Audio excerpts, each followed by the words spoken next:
Oke, bismillahirrahmanirrahim. Assalamualaikum warahmatullahi wabarakatuh. Pagi ini kita akan melanjutkan lagi pembahasan terkait dengan sistem pembentuk pesisir. Jadi sebelumnya dari kelompok 1 sudah membahas mengenai pantai, dan kali ini kita akan membahas sistem penahan atau barrier system. Jadi barrier system ini sebuah dari adanya proses sedimentasi sebenarnya. Adanya proses sedimentasi pada wilayah pesisir menyebabkan terbentuknya secara alami sistem penahan. Jadi sistem penahan dengan berbagai jenis atau tipe yang bisa ditemui di beberapa wilayah pesisir yang berbeda. Sebagian sebenarnya sudah dibahas oleh kelompok 1 tadi. Ada tombolo, ada speed, dan lain sebagainya. Oke, kali ini akan coba dibahas oleh kelompok 2. Silakan bisa di full screen. Pertanyaan wajib disampaikan oleh kelompok 3 nantinya, jadi silakan dipersiapkan dan bisa dibaca terlebih dahulu. Materinya sudah dikirim ke grup WhatsApp belum? Sudah, Pak. Oke, silakan nanti bisa dibaca terlebih dahulu. Sudah bisa dimulai, sudah bisa di full screen ya? Sudah full, Pak. Belum. Oh, di sini sudah full, Pak. Tampilannya masih tampilan view pengeditan di PPT. Tidak langsung muncul berarti share screen-nya. Atau ini di close dulu, di share screen, di play. Yang kamu share screen nanti hasil play dari PPT-nya saja nanti. Di close, kan sudah di close nih. Kamu play dulu. PPT-nya nanti baru di-share. Ini, Pak. Oke, sudah. Oke, silakan.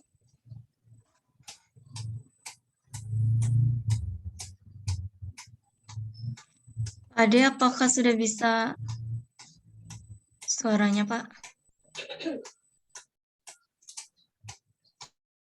Oh ya.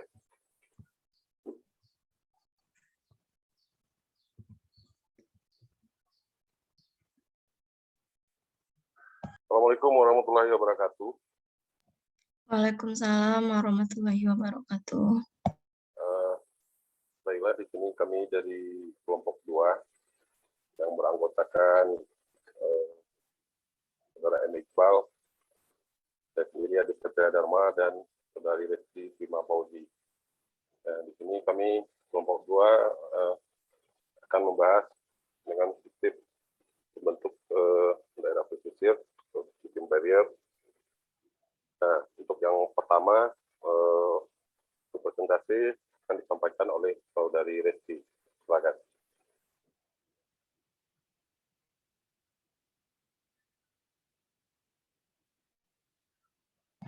Baik, terima kasih, Pak Ade.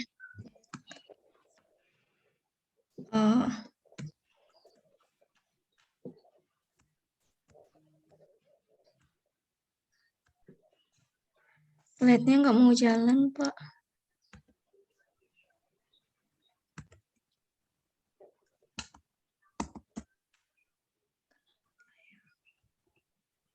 Sudah di slide show, Mbak Resti. Oh iya, udah Pak. Terima kasih Pak Ade. Assalamualaikum warahmatullahi wabarakatuh. Saya Resti di sini akan menjelaskan tentang sebagian dari materi barrier system. Yang pertama yaitu struktur pengamanan pantai terdiri dari revetment, tembok laut atau seawall, pemecah gelombang, groin, tanggul laut, sand nourishment, dan jetty. Yang pertama yaitu perencanaan revetment, jenis konstruksi yang tidak masif. Fungsinya antara lain melindungi langsung pantai bagian darat di belakang struktur. Bahan konstruksi yang lazim dipergunakan antara lain susunan batu kosong, blok-blok beton, plat beton, pasangan batu, dan beton. Susunan batu kosong atau blok-blok beton dengan kemiringan tertentu disebut konstruksi tipe rubble mound, lapisan pelindung luar disebut armor.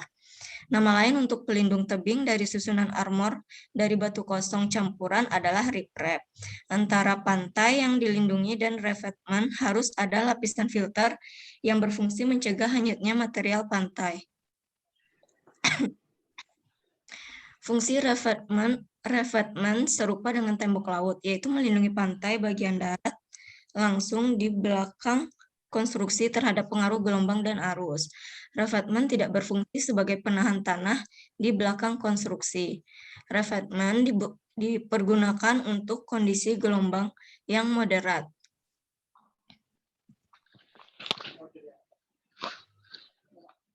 Ya. Berikut adalah gambar dari revetment.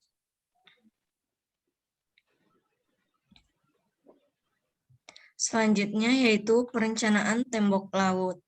Jenis konstruksi pengaman pantai yang ditempatkan sejajar atau kira-kira sejajar dengan garis pantai, membatasi secara langsung bidang daratan dengan air laut.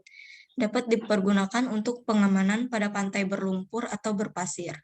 Merupakan konstruksi yang masif, direncanakan untuk dapat menahan gaya gelombang yang relatif tinggi secara keseluruhan. Fungsi utama jenis konstruksi pengaman pantai tersebut antara lain yaitu melindungi pantai bagian darat langsung di belakang konstruksi terhadap erosi akibat gelombang dan arus, dan sebagai penahan tanah di belakang konstruksi. Bahan konstruksi yang lazim dipergunakan antara lain pasangan batu dan beton.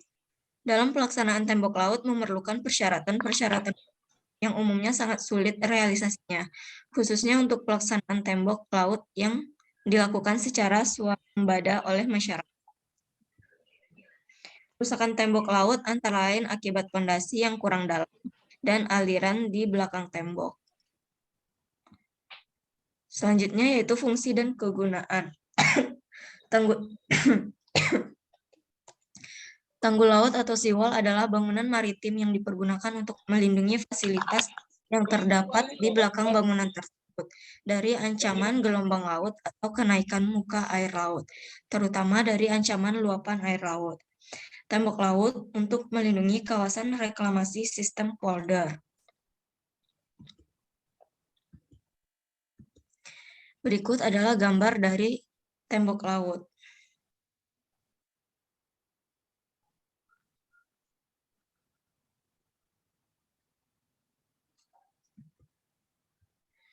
Tembok laut ditempatkan sejajar pantai atau kira-kira sejajar dengan garis pantai, membatasi secara langsung bidang daratan dan air laut, yaitu menempel pada tebing pantai.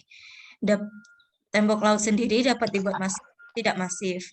Berfungsi pula sebagai penahan tanah di belakang tembok.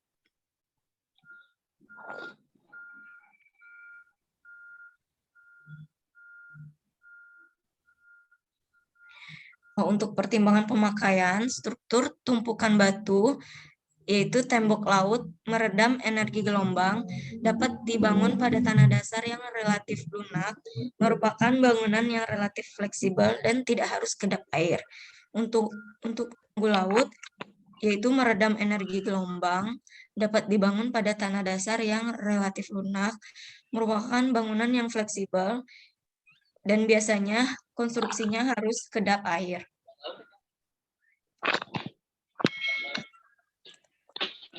Selanjutnya yaitu keuntungan dan kerugian. Untuk jenis tembok laut masif, keuntungannya yaitu bahan bangunan relatif sedikit dan rapi. Sedangkan kerugiannya yaitu tidak fleksibel, pada pelaksanaannya memerlukan pengawasan yang seksama. Bila terjadi kerusakan, sulit untuk memperbaikinya. Sedangkan tembok laut tidak masif, keuntungannya yaitu fleksibel. Bila terjadi kerusakan, mudah untuk memperbaikinya. Pengawasannya pun relatif mudah. Untuk kerugian, tembok laut tidak masif memerlukan bahan yang banyak dan kurang rapi.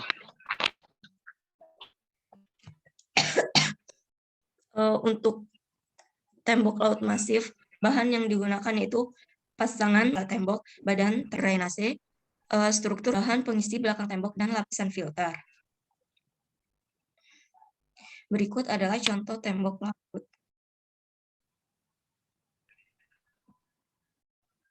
Untuk perencanaan tembok laut masif, yang pertama yaitu penentuan rayapan gelombang, penentuan elevasi mercu, gaya gelombang yang terdiri dari gelombang berdiri dan gelombang pecah. Selanjutnya yaitu konstruksi pelindung kaki yang terdiri dari tekanan tanah, gaya gempa, sistem drainase, wave. Hal-hal yang perlu diketahui dalam pembuatan tembok laut antara lain yaitu erosi di kaki tembok akibat arus balik pada proses refleksi gelombang, abrasi di badan tembok akibat hempasan gelombang yang membawa material halus dan material kasar, serta erosi pantai bagian hilir atau downdrift tembok akibat adanya perubahan fenomena gelombang. Aliran air di belakang tembok akibat adanya limpasan gelombang lewat mercu tembok atau aliran air hujan yang menyebabkan terjadinya lubang di belakang. Lepasnya batu tembok laut dari pasangan batu, miringnya tembok akibat tekanan tanah, turunnya tembok laut yang disebabkan kecilnya daya dukung tanah pondasi.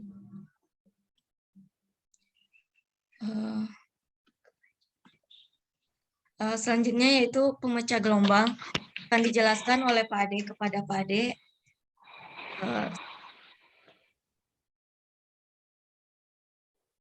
Baiklah, untuk selanjutnya adalah untuk pemecah gelombang.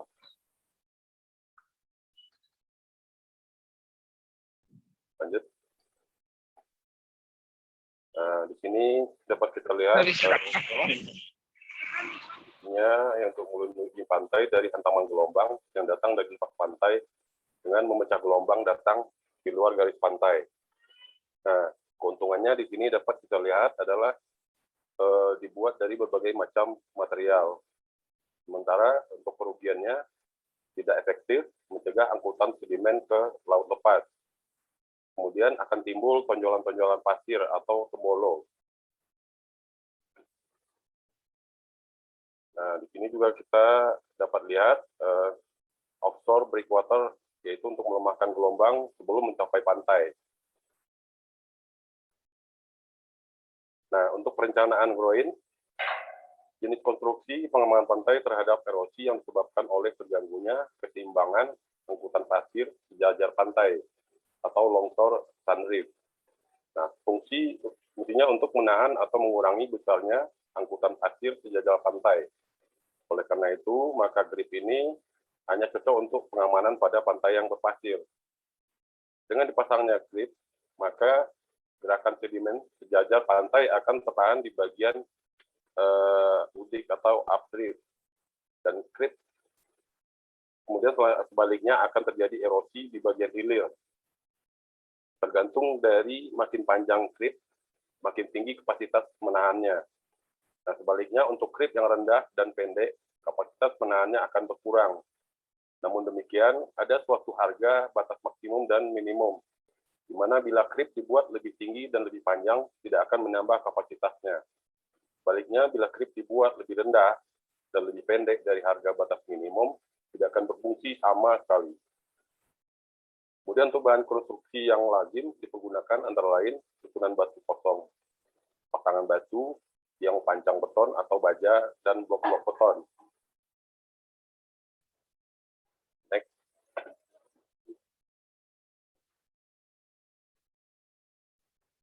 Nah, di sini kita dapat lihat pada gambar groin yang fungsinya untuk menciptakan kestabilan garis pantai dengan menahan angkutan sedimen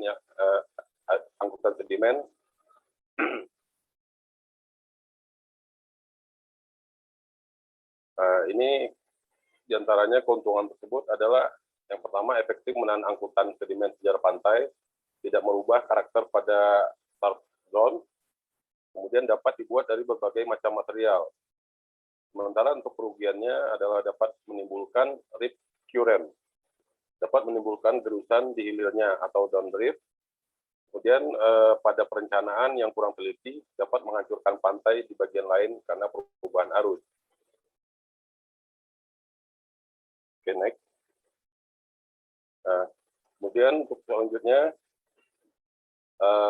groin atau grip tegak lurus yang berbentuk T.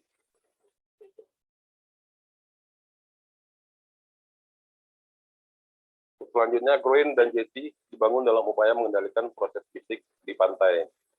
Ini juga kita dapat kita lihat pada gambar.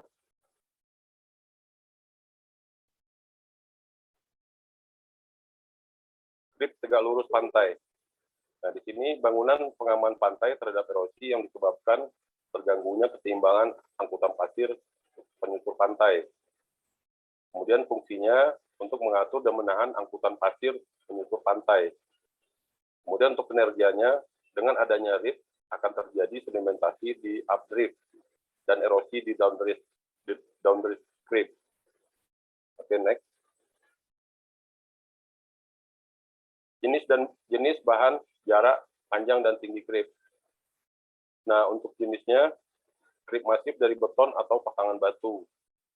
Kemudian creep tidak masif merupakan creep dengan tipe rubble mount, jarak dari arah gelombang. Kemudian tinggi dan panjang creep berpengaruh pada kapasitas menahan angkutan penyusur pantai. Oke, next. Nah, tipe-tipe creep. Tipe yang pertama, creep yang berfungsi menahan pasca adanya pengisian pasir, sehingga akan terjadi sedimentasi di bagian updrift dan erosi di bagian downdrift. Kemudian untuk yang kedua, tipenya creep yang berfungsi menahan angkutan menyusur pantai secara keseluruhan dan pantai antara dua creep yang berurutan. Kemudian untuk tipe yang ketiga, creep yang berfungsi menahan angkutan pasir menyusur pantai secara keseluruhan dengan pengisian pasir untuk memajukan garis pantai antara dua creep yang berurutan. Kemudian untuk tipe 4, creep yang berfungsi mengurangi besarnya angkutan pasir menyusur pantai. Nah, untuk 1, 2, dan 3, stabil atau statis. Kemudian untuk yang tipe 4, stabil dinamis. Oke, next.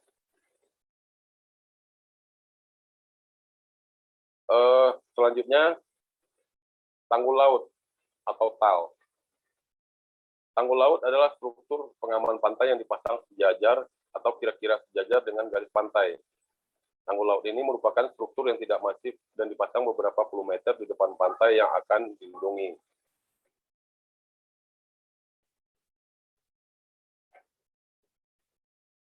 Nah, untuk tipe tanggul laut, yang pertama masif atau monolit, kemudian yang kedua tumpukan batu atau rubble structure. Nah, kemudian untuk bagian-bagian struktur tanggul laut masif, yaitu kepala atau mercu tembok, kemudian badan tembok, fondasi tembok, pelindung kaki, saluran drainase. Nah, untuk tanggul laut tidak masif, yaitu mercu tembok, lapisan pelindung atau armor layer, atau lapisan pengisi, atau core material, kemudian fondasi. Oke, next. Nah, di sini dapat kita lihat gambar untuk tanggul-tanggul laut. Kalau kita ambil contoh, mungkin di daerah Pantai Padang. Oke, next. Nah, untuk fungsi dan kegunaan mungkin selanjutnya dapat dilanjutkan oleh Saudara Iqbal. Pada Saudara Iqbal, silakan. Maaf Pak Ade, Iqbalnya lagi berhalangan, masih di perjalanan. Oh iya. Pak Ade, iya, Pak Ade aja yang lanjutkan boleh Pak? Oke, sip. Oke, untuk selanjutnya fungsi dan kegunaan. Yang pertama, tanggul laut atau si dikes atau adalah bangunan maritim yang dipergunakan untuk melindungi fasilitas yang terdapat di belakang bangunan tersebut dari ancaman gelombang laut atau kenaikan muka air laut, terutama dari ancaman luapan air laut. Kemudian fungsi yang kedua adalah tembok laut, merupakan bangunan maritim yang dipergunakan untuk melindungi pantai dari ancaman gempuran gelombang, sehingga tidak terjadi erosi dan abrasi. Kemudian fungsi selanjutnya adalah tanggul laut untuk melindungi kawasan reklamasi sistem polder. Kemudian tembok laut untuk melindungi kawasan reklamasi sistem timbunan. Next. Kemudian yang terakhir sistem jeti.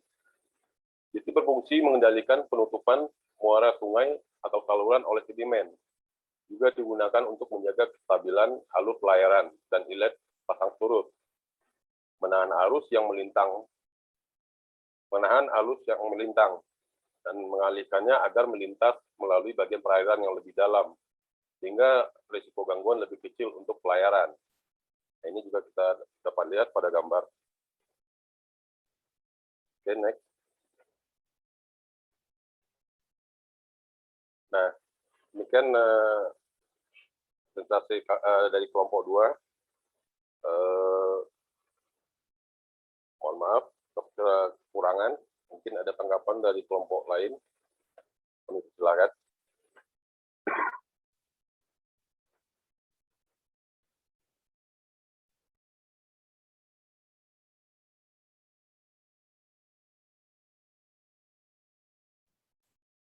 Silakan, ada yang ingin memberikan tanggapan atau pertanyaan?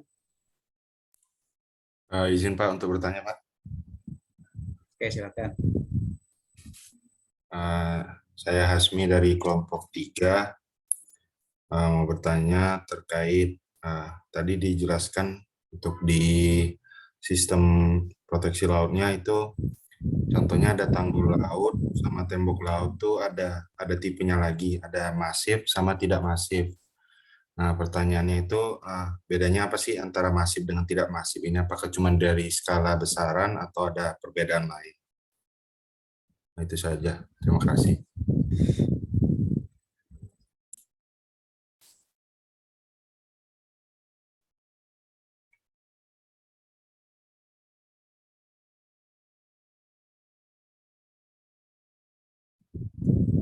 Oke, bisa langsung dijawab. Atau mungkin sambil menunggu ada yang ingin tanya lagi atau memberikan tanggapan? Izin bertanya, Pak. Oke, silakan.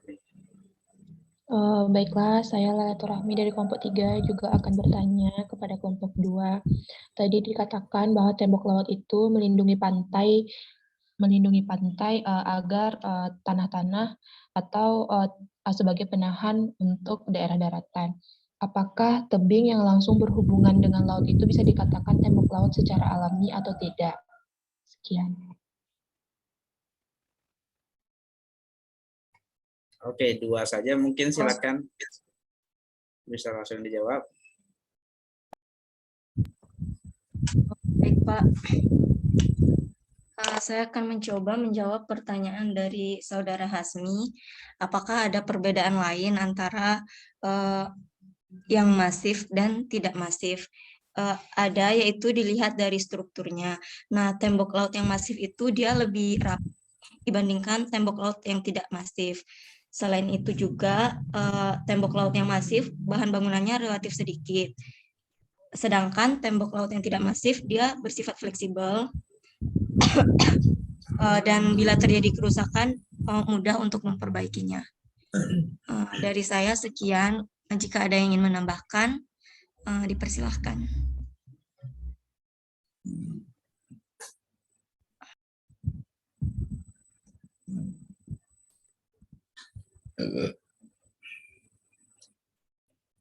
Lanjut yang kedua mungkin. Bagaimana Saudara Hasmi? Iya, Ima, udah paham. Berarti bukan dari segi besarannya aja ya, ada konstruksinya Iya. juga. Iya. Oke. Oke. Pertanyaan kedua mungkin ya.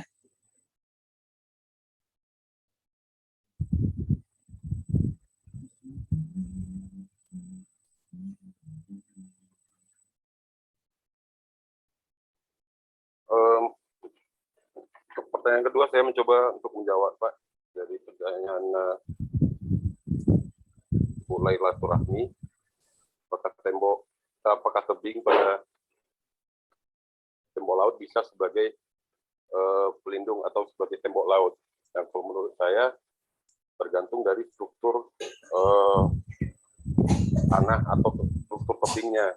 Misalnya seandainya tebingnya dengan bebatuan, nah mungkin secara tidak langsung mungkin bisa menjadi sebagai tembok laut. Nah, kalau seandainya memang strukturnya lebih banyak mengandung pasir, ya mungkin akan bisa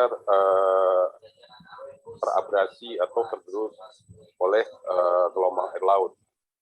Nah, mungkin itu dari saya, Pak. Terima kasih. Oke, cukup jelas ya, Rami ya.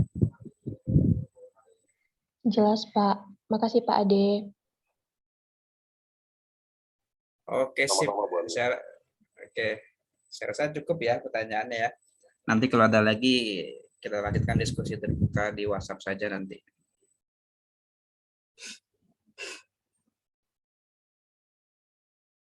Oke. Masuk dari saya. Sebenarnya agak sedikit keliru pembahasannya ya. Bangunan yang dibahas ini lebih ke bangunan pelindung. Bangunan pelindung nanti kita bahas lebih detailnya nanti sebenarnya di pertemuan setelah ujian tengah semester. Tapi tidak masalah, sebagai pengantar sedikit lah. Jadi apa yang sebenarnya perlu dibahas itu mungkin saya coba bahas saja ya, saya coba sampaikan saja ya sedikit. Saya coba share screen. Ya 5 sampai sekitar 5 menit lah, coba saya maksimalkan untuk menjelaskan. Jadi apa nanti dikatakan sebagai sistem pesisir di sini, atau dikatakan sebagai sistem sebagai suatu bentukan lahan pengendapan. Jadi saya bilang tadi kan ini terkait dengan sedimentasi yang dibahas, ternyata bisa menyebabkan terbentuknya lahan-lahan tertentu yang nanti dia memisahkan diri dari pantai. Apakah nanti di daerah pantai dibentukkan lahan pengendapan di sini yang nantinya membentuk suatu sistem penahan. Jadi biasanya sistem penahan apakah itu dalam bentuk pasir, kerikil, lanau, ataupun lempung, atau nanti komposisi dari campuran dari keduanya. Jadi sama seperti pembentukan pantai ya, di pantai ada yang pantai pesisir, ada yang pantai pasir, ada yang kerikil, ada yang campuran. Dan campuran di sini kombinasi apakah pasir, kerikil, lanau, dan lempung. Kemudian adanya proses pembentukan pengendapan tadi itu pada akhirnya akan membentuk suatu sistem penahan yang lebih besar. Jadi penahan lebih besar nanti membentuk suatu bentang alam di pesisir. Nanti secara sederhananya akan ada beberapa klasifikasi dari sistem penahan. Jadi penahan ini ada beberapa bentuk. Jadi di mana dikatakan bentuk sedimen cekungan, kemudian masih terbuka, jadi hampir menuju ke. Kemudian ada one free end juga, tiga bentuknya seperti cekungan di sini. Nanti sampai terbentuk adanya suatu pulau barrier. Artinya kalau kalian coba amati di beberapa pesisir akan ada beberapa bentuk sistem penahan seperti ini. Jadi dalam bentuk sedimentasi pasir, kerikil atau yang lain sebagainya. Yang mana dia membentuk suatu sistem penahan. Karena ketika sudah adanya pembentukan lahan endapan di sini, maka itu sudah berfungsi sebagai sebagai sistem penahan juga. Akan ada perubahan arus, akan ada perubahan sedimentasi di sini. Cukup jelas ya kira-kira ya. Jadi sebenarnya saya harapannya membahas lebih detail terkait dengan beberapa klasifikasi di sini, tapi setidaknya pengantar dulu. Kalau ada beberapa sistem penahan yang kalau kalian bisa amati, kalian bisa mengklasifikasikan beberapa sistem penahan yang ada di beberapa wilayah pesisir. Kemudian terkait dengan manajemen sendiri, nanti tergantung dengan jenis atau klasifikasi dari si sistem penahannya, bisa berakibat buruk dan bisa menyebabkan masalah terkait dengan aktivitas yang ada di wilayah pesisir, karena akan ada perubahan struktur nantinya kan ketika ada ini. Kemudian beberapa hal terkait dengan pembuatan dermaga di wilayah pesisir juga akan berkaitan dengan sedimentasi, baik itu di updrift atau di downdriftnya, sehingga nanti bisa menimbulkan masalah. Itu saja mungkin ya, sedikit pengantar saja. Saya rasa untuk pembahasan lebih lengkapnya itu bisa kita bahas di lain kesempatan mungkin ya, secara lebih detailnya.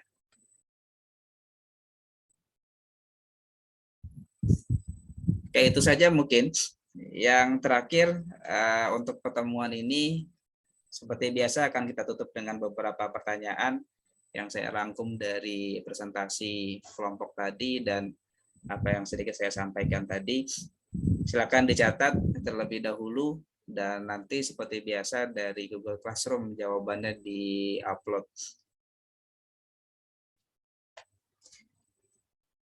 Silakan dicatat terlebih dahulu ya. Yang pertanyaan pertama, jelaskan proses sedimentasi yang membentuk pantai. Jadi yang nomor pertama, jelaskan proses sedimentasi yang membentuk pantai. Bagaimana sih proses sedimentasinya sehingga terjadi atau terbentuknya suatu pantai. Nomor dua, sebutkan jenis-jenis gumuk pasir. Jenis-jenis gumuk di kawasan pesisir. Jadi nomor dua, sebutkan jenis-jenis gumuk di kawasan pesisir. Yang nomor tiga,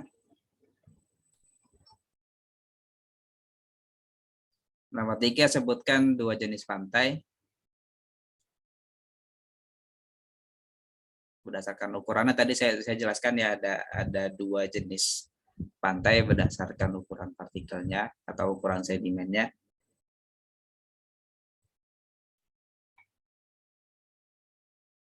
Sebutkan saja ya, sebutkan dua jenis pantai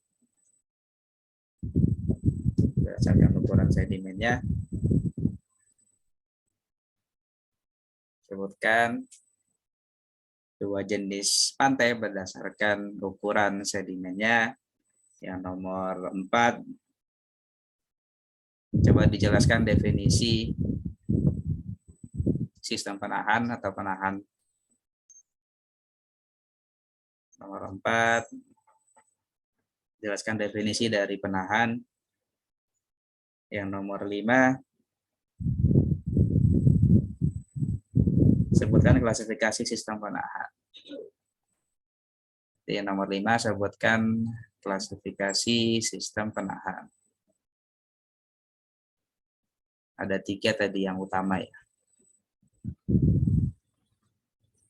Nanti seperti biasa recordingnya akan saya simpan dan akan saya masukkan ke YouTube dan akan dilampirkan di portal juga. Jadi ada 5 pertanyaan. Bagi yang mencatat silakan nanti bisa langsung dijawab. Setelah ini kita akan langsung melanjutkan pertemuan keempat ya. Itu saja, mungkin ada yang masih diulang pertanyaannya. Sudah cukupkah? Setelah ini kita bisa langsung mulai atau rehat sebentar? Rehat sebentar, Pak. Ya, sebentar. Kita nanti mulai lagi jam 9.50 ya. Kalau begitu. Gimana? Atau jam 10? Hah? Bagaimana? Jam 10, Pak. Kita Alhamdulillah. mulai lagi jam 10 ya. Silakan nanti dipersiapkan untuk presentasinya. Saya tutup dengan hamdalah, alhamdulillahirabbil alamin. Banyak maaf atas segala kurang dan salah. Assalamualaikum warahmatullahi wabarakatuh. Waalaikumsalam warahmatullahi wabarakatuh. Waalaikumsalam warahmatullahi wabarakatuh.